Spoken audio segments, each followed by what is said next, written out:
Tesla's Q1 2025 delivery numbers came out a little while ago, and now that the dust has settled, it's time to dig deeper. We've had time to look at the full picture, check the data, see the market response, and really ask, what's going on with Tesla right now, and what should we be watching heading into the April 22nd earnings call? Let's start with the big headline. Q1 auto deliveries were rough. Tesla delivered 337,000 vehicles in Q1 2025. That's a 13% drop year over year, and a steep 32% plunge quarter over quarter. That's the lowest quarterly figure since the first half of 2022. The breakdown? Model 3 and Y accounted for 324,000 units, while Model S, X, and Cybertruck combined came in at just 13,000. This is well below Bloomberg's consensus estimate of 387,000. So naturally, markets weren't thrilled. Production wasn't much better. Total vehicle output was 363,000 units, down 16% YoY and 21% sequentially. That includes a 21% decline in 3Y and an 18% drop in the SX Cybertruck line. That tells us this isn't just about demand. There were also meaningful disruptions to production, including plant downtime during the Model Y transition. Now let's pivot to the bright spot.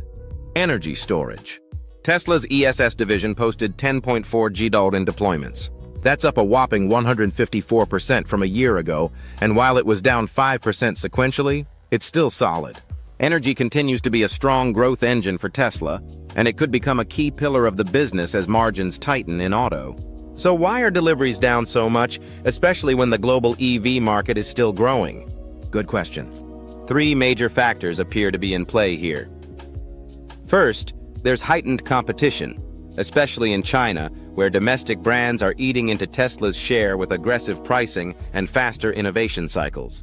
Second, consumer demand is soft ahead of the new Model Y refresh, and we've seen some factory line upgrades cause temporary production shutdowns. Third, there's a branding issue. Elon Musk's recent political activity has sparked backlash in some markets, particularly in the US and parts of Europe. What's notable is that this underperformance isn't due to a weak market. Global EV sales through February were up 36% YoY. In the US, they rose 12%, in China 43%, and in Europe around 21%. Tesla, meanwhile, lost share. In the US, its market share dropped 0.1 percentage points to 3.5%. So the weakness is company-specific, not industry-wide. This sets the stage for the April 22nd earnings call, which is shaping up to be one of the most important ones in recent memory. Investors are looking for clarity, and Tesla's going to have to deliver. So what should we be watching for? First, let's talk about growth in the auto business. Tesla guided for volume growth in 2025, but Q1 numbers clearly aren't trending that way. So when does growth resume? One key variable will be the success of upcoming launches. The new Model Y refresh could help, but perhaps even more important is the lower-cost EV Tesla plans to launch in the first half of 2025. Here's the thing.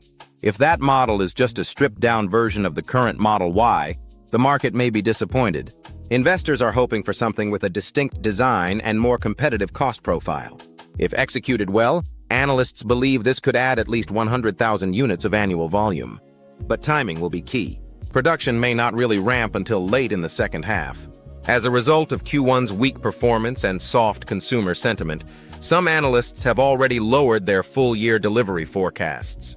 One updated model now expects Tesla to deliver 1.71 million vehicles in 2025, down 4% from last year. That's also well below consensus estimates of 1.91 million. The 2026 and 2027 forecasts have been trimmed too. Margins are another critical topic. Tesla's automotive non-GAAP gross margin, excluding regulatory credits, likely fell to 13% in Q1, down from 13.6% in Q4. That drop is largely due to lower volumes, although there may be a slight boost from deferred FSD-related revenue in China. Still, pricing pressure is intense and tariffs aren't helping. Tesla recently offered 0% financing on the Model 3 in China and extended the offer to the refreshed Model Y for deliveries before April 30th. That's a clear sign they're trying to stimulate demand in a tough pricing environment. Now let's talk about FSD, full self-driving. Version 13 is out and the data is encouraging. According to crowdsourced trackers, The percentage of drives with no critical disengagements is now up to 98%, compared to 92% on version 12.5. Miles driven between interventions has also improved significantly, now up to around 450-500 miles compared to 200 to 300 previously. Tesla's planning to launch a Robotaxi service in Texas this summer using its Model 3 Y fleet. They're calling this new vehicle the Cybercab, and production for that is expected to start in 2026. Now, historically, Tesla has been pretty optimistic with its timelines, so it's worth taking these dates with a grain of salt. But even a limited launch this year, especially if it includes remote assistance or operates in geo-fenced areas, would be a big step. Looking ahead, if FSD becomes a viable subscription product, especially in North America, it could open up a high-margin recurring revenue stream. That said, monetizing FSD in China may be more difficult, since many domestic OEMs are already offering advanced L2+ ADAS systems, sometimes bundled into their vehicles at no extra charge. Let's shift to Optimus, Tesla's humanoid robot project. In recent posts, the company showed off a new version with 22 degrees of freedom in its hands and 3 in the wrist and arms. 2 Optimus units have already been deployed at Tesla factories, performing tasks autonomously. The company plans to have 10,000 units working in-house by the end of 2025. In 2026, they'll start selling these robots to other customers.